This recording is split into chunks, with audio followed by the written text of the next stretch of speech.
बसंत एक मजहबी त्योहार है या रस्म और रवाज है? बसंत फरवरी ही के महीने में क्यों होती है और इसमें पीले रंग की क्या अहमियत है? हकीकत राय का इसके साथ क्या ताल्लुक है और बसंत और पतंग का पेचा कब लगा? अस्सलाम वालेकुम रहमतुल्लाहि व बरकातुहू।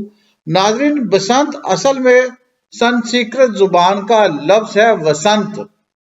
वसंत से ये बसंत बना, जो कि असल में इसके मायने है बहार के। हिंदुओं की जो देवी है सरस्वती, ये बेसिकली म्यूजिक की और बहार की देवी है। अब आता है कि ये जो बसंत का प्रोग्राम है या बसंत का जो त्योहार है ये फरवरी में क्यों आता है, तो इसके लिए हमें सदियों पीछे जाना पड़ेगा।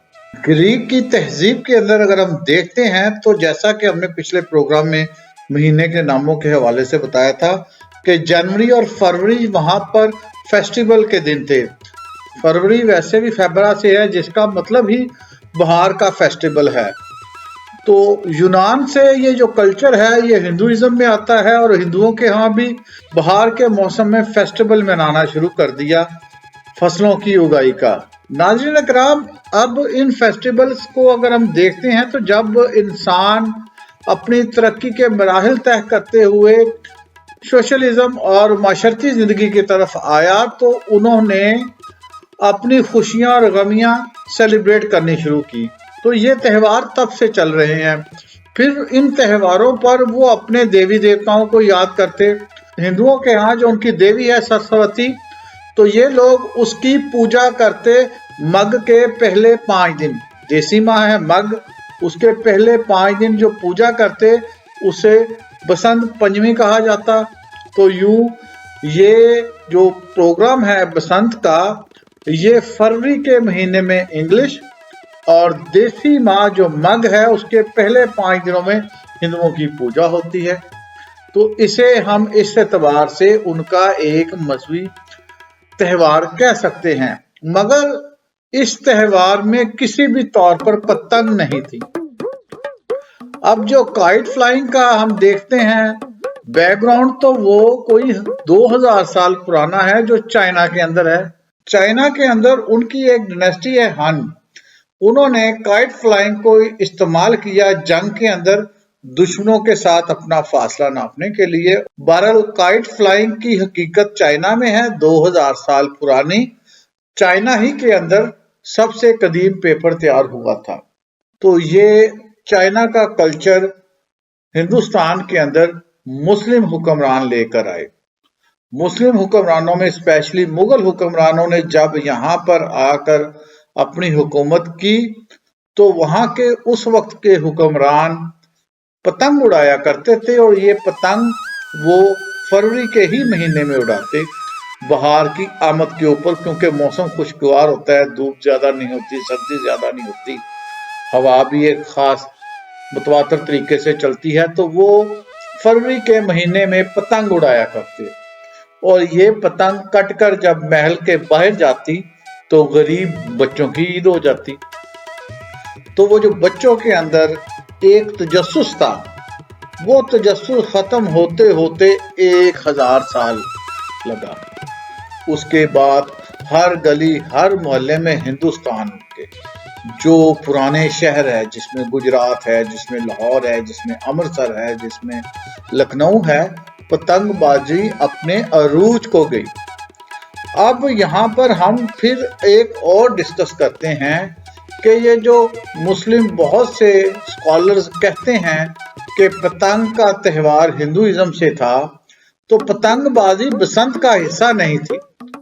ये अलहदा एक उम्रा का मशगला था।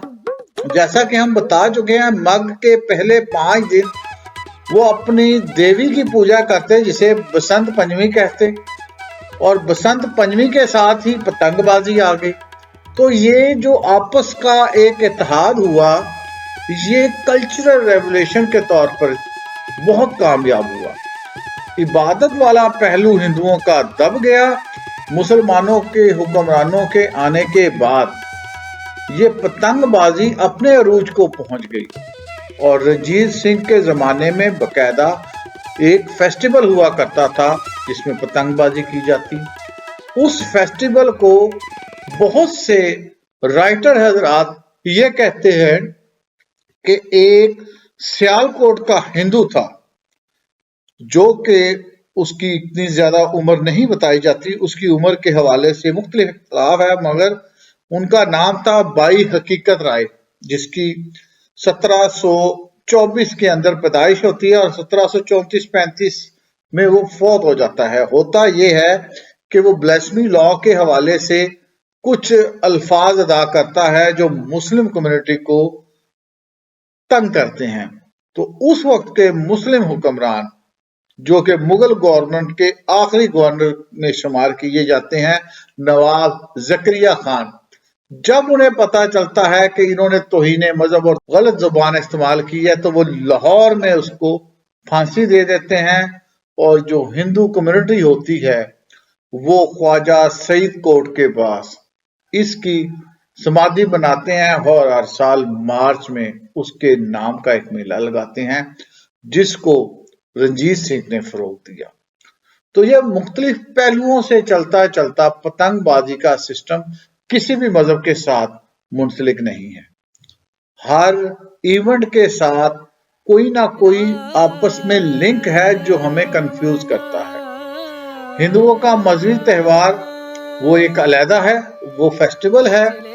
اچھا، یہاں پر اب جب اگلی بات آتی ہے یلو کلر، تو بہار کے موسم میں سرسوں جو کہ یہاں کا ایک ایسا پودا ہے، فصل ہے، جب وہ اگتی ہے تو ہر طرف یلو ہی کلر نظر آتا ہے. تو جو بسنت پنچمی تھی وہ اس یلو کلر کو انہوں نے انسپائر ہو کر اسی رنگ کے کپڑے پہن کر عبادت کی، تو یوں وہ کلر ایک مذہبی تہوار کا حصہ بن گیا. لیکن آج کے عام انسان کو کیا پتا کہ یہ یلو کلر تو وہ فصل کا رنگ ہے، وہ پھول کا کلر ہے سرسوں کا، جو بہار کی آمد کی اطلاع دیتا ہے. تو لہذا پتنگ اڑانا کسی بھی طور پر کسی مذہب کے ساتھ جڑا نہیں. انہی دنوں میں ان کی عبادت کا دن ہے، وہ ایک علیحدہ بات ہے. فروری کو اگر دیکھا جائے تو یہ یونانیوں کے ہاں بھی جشن بہارا تھا، تو اس کو بسنت کی بجائے جشن بہارا یا لاہور جشن کہہ کر بھی منایا جا سکتا ہے. دیکھتے رہیے وار.